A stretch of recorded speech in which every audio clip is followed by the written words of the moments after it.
What's going on, everyone? Talen here, and welcome to another Marvel Future Fight video.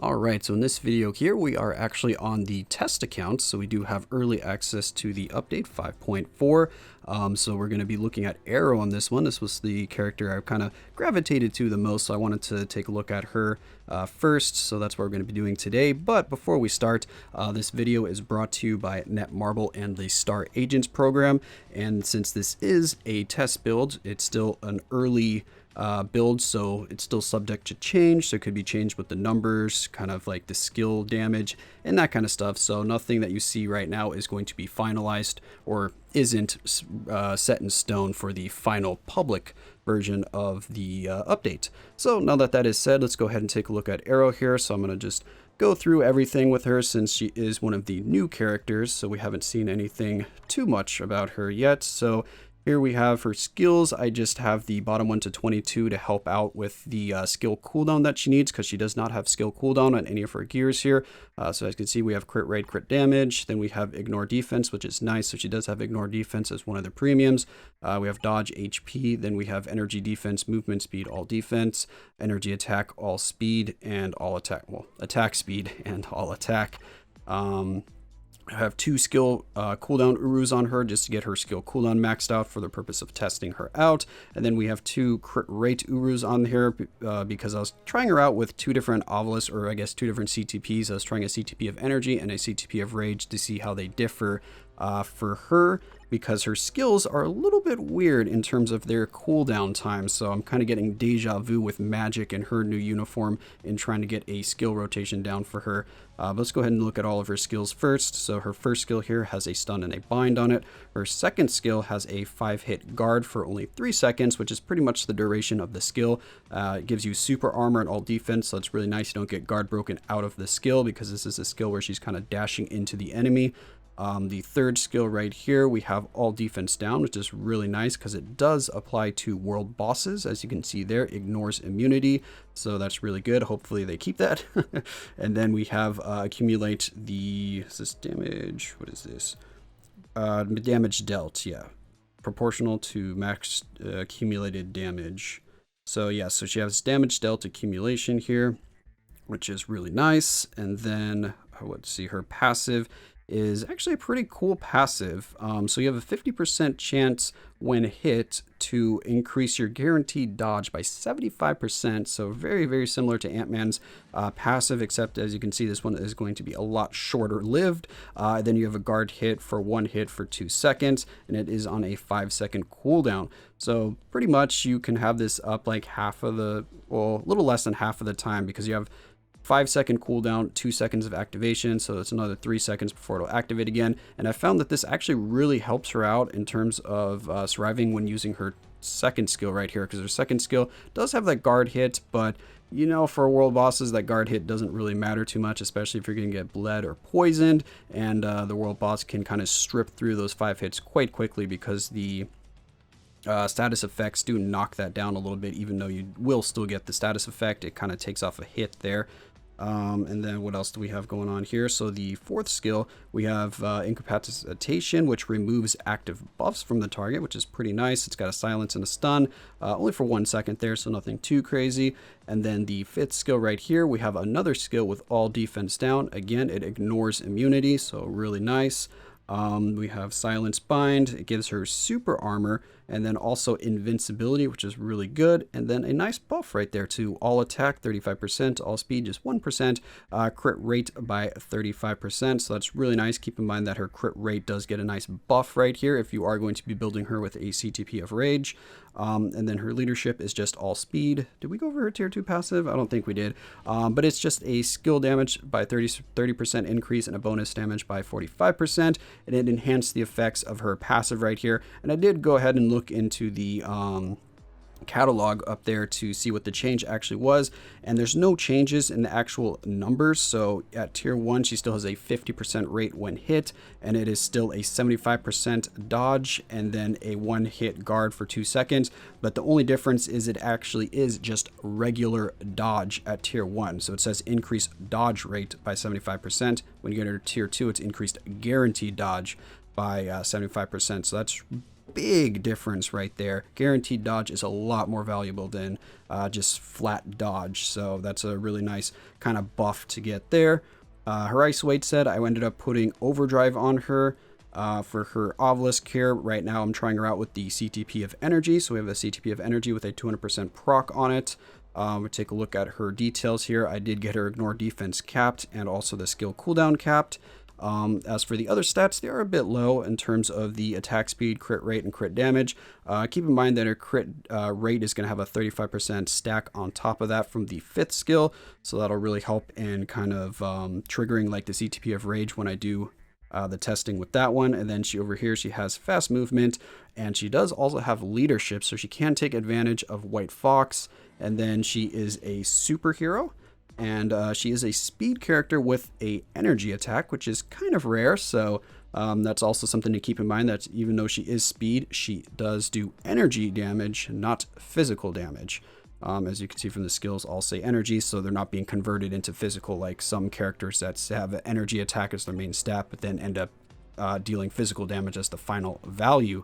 Anyway, now we've got all of that out of the way, let's go ahead and jump into a little bit of gameplay so I can talk about her skills. Well, actually, I didn't show you the actual problem with the skill. So the 5th skill, as you can see here, 18-second cooldown, so we have to wait 9 seconds on that one. The 3rd skill here is a 16-second cooldown, so we have to wait 8 seconds on that one. So they're both a little bit outside of the normal rotation to keep your damage proc online. So you'll have a little bit of trouble keeping a damage proc going on her consistently if you want to, stick with a rotation. But let's hop into a little bit of gameplay so I can show you what I'm talking about. Okay, so here we are jumping into Coal Obsidian because, like I said, she is an energy damage dealer, even though she's speed. And we're going to be trying out stage 30 here. And we have Nick Fury for his leadership, for the tier 2 passive, and also just the leadership in general. And then we have Wasp here, so we don't really have to worry too much about all of the bleed damage and poison damage. And as we'll see for Aero here, she really benefits a lot from the debuff removal. So that's something you kind of want to keep in mind. I have anti-venom there just for the heals, just to keep her alive a little bit longer so we can show her off without having to have too many interruptions of me dying and going back in. But yeah, as you can see here, so there's 2 main ways that I kind of found that work okay with Aero in terms of keeping a skill rotation. So one of the ways is to just kind of play her a little bit like Gambit, and you basically just proc and then run around. So basically I do the 3rd skill right here. We procced a little early, but then I cancel right into the 5th skill, and then that's where I get all of my damage from. So the 3rd skill, you do have to wait a little bit of time. So you've got the iframe here, then you have to wait for the wind to appear. Once that wind appears, that's what applies the all defense down to the world boss. As you can see there, when they procced properly, we got quite a bit of damage, and that's because the 3rd skill and the 5th skill are her 2 skills with the all defense down, so it stacks them up. So like I said, you go in, you wait for that wind to appear. I was a little bit late there, so that was not with the proc. So it is a little tricky to time, which is kind of annoying because you do have to wait, for that 5th skill to come off of cooldown. So like right there, if you get unlucky and it keeps procking at the very start of the 3rd skill, it can get a little bit annoying when playing her. But when you get it to proc, if I can get it to proc here, if you get it to proc properly, which I've only done once so far, it actually does quite a bit of damage, so she hits really hard. Well, anyway, it's being really annoying right now, but when I was doing my testing, I actually was able to do it really consistently. Like, it wasn't procking right there, it wasn't procking like that all the time. I was consistently procking on the 5th skill, so I might be just a little bit off right now or something with what it's doing, but I wasn't having this much issue before. Here we go, that's a little bit better. As you can see, that damage boom is really, really nice when you get that to proc with the 5th skill.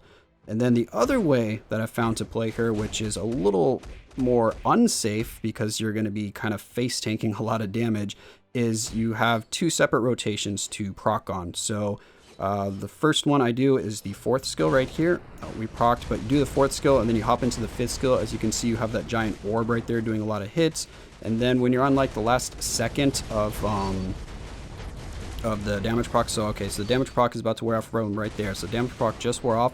So now I pop into this here, and then that's going to be my first rotation. I wait for 1 second, and then I use the 3rd skill right here. I get the wind, and then I proc on the 2nd skill.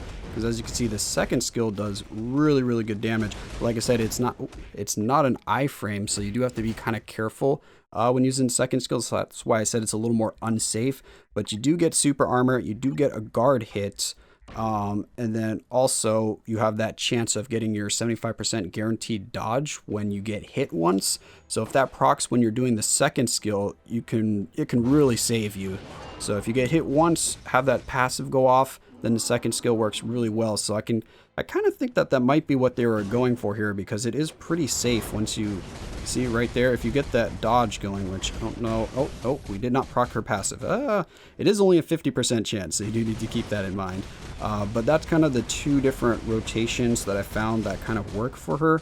So let's see if I can get back into a rhythm here and get the procs off properly. Nope, doesn't want to cooperate with me right now.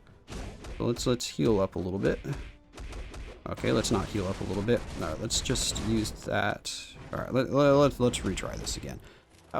Okay, so let's try this again here, see if I can get the rotation to work a little bit better here. The damage is comparable though between the two, between just doing the 3 cancel 5 and then doing the 3-2 combo and then the 4-5 combo. The damage is pretty similar.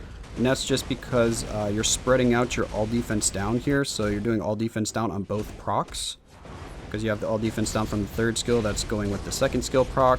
And then you have the all defense down on the 5th skill going with the 4-5 proc. So as you can see there, it does work pretty good. But like I said, it's a little unsafe because right here you can take a lot of damage because you're not, I see you're not protected. So you kind of use at your own risk. Those are the two rotations that I found that seem to do the best in terms of damage for her. For survivability, I really think it's just doing the 3-5 combo and then running, kind of stalling after the 5th skill when you're doing World Boss Ultimate. Because if you're in Shadowland, she has enough hits to guard break the opponents. So in Shadowland, pretty much you can do the 2 proc kind of rotation where you proc on the 2nd and proc on the 5th. And that'll work really well in Shadowland for those really high stages because you have the all defense down on both of those procs. So yeah, I don't see her having any issues there in terms of survivability. It's just the world bosses because you can't guard break them, and they have all of the kind of dot damage. Even with the debuff leadership right here, I'm still taking a lot of damage just because you're face tanking for the entire duration of this 2nd skill. So that's why it's unsafe, but it's kind of fun to do that because then you're more active. You're not just running around stalling and waiting for time. But yeah, her damage is really good. So let's go ahead and hop into a test right here where she has a Ctp of Rage instead of a Ctp of Energy, and we'll see the difference in that. Alright, so we're back now with the Ctp of Rage. So for the Ctp of Rage, just like other characters, you can pretty much just spam whatever skill rotation you want. Of course, you want to make sure that the 5th skill and the 3rd skill are kind of 2 of the skills that you have during the activation of the Rage Obelisk here, or the Rage Ctp, my bad. But pretty much you're just gonna face tank around as well if you can, and just do the rotation here. You have a little bit of invincibility left over after the 5th skill. Then you can do the iframe from the 4th skill, and then you have an iframe on the start of the 3rd skill to stall for a little bit more time. But overall, since her skills have a little bit longer cooldown time, it is a little harder to kind of keep her safe in terms of iframes and just the immunity and stuff like that. But overall, Aero is a really fun character to play, and I am enjoying her skill animations and her playstyle for the most part because it is a little bit different. And since 2 of her skills actually hit really hard when you have regular damage proc on, you don't feel like you're missing out on too much by procking on one over the other. So you can kind of keep that in mind. And in terms of the difference in the damage, I found that with a Ctp of Rage, I was doing about 25 to 35% more damage than with the Ctp of Energy. So she does benefit quite a bit from the Ctp of Rage, but a Ctp of Energy works just fine for her because of how many hits she has. She has a lot of hits on all of her skills, which is super nice. But also, for the Ctp of Rage here, I do have quite low stats in terms of my crit rates and my dodge. My dodge is only about like 20 or 30% on her right now with the Ctp of Rage, and my crit rates without the buff is only at 50%, but with the buff it maxes out my crit rate. So keep that in mind here, that the Ctp of Rage will be a little bit better when I have her kind of maxed out on the stats that it needs. So when I get the dodge maxed out and things like that. So that's one of the disadvantages of using the test server right here. I don't have the normal stats that I am used to, so it's a little bit harder for me to gauge the power level of the character, because the stage 30, I mean, is nice. Stage 30 on call is pretty substantial. It's not like that's a low stage or anything like that, so need to keep that in mind as well. But like on my live account, it's a little bit, you know, a little bit different. Like a stage 30 on my live account might be a little bit harder than on the test account here, or it might be a little bit easier. Can't really tell because I don't have a good barometer for the power levels right now. But from what I'm seeing, it looks like Aero is going to be really strong here. Looks like she can do world boss quite easily, provided you have the debuff removal, or you just want to stick to kind of the Gambit style play and do the 3 cancel 5, which again looks like a very viable option because the damage was similar doing the 3-5 cancellation opposed to doing the full rotation of doing a proc on 5 and then a proc on 2 and kind of rotating between them. So anyway, that's going to be my first look on Aero here. She's looking quite nice. Oh, I should mention one other thing. If you want to know, Aero is going to be a paywall character, so she is going to be in the bio subscription. From what I saw, I went in there and it said collect from the daily bio sub, so she is going to be a bio sub character, so keep that in mind.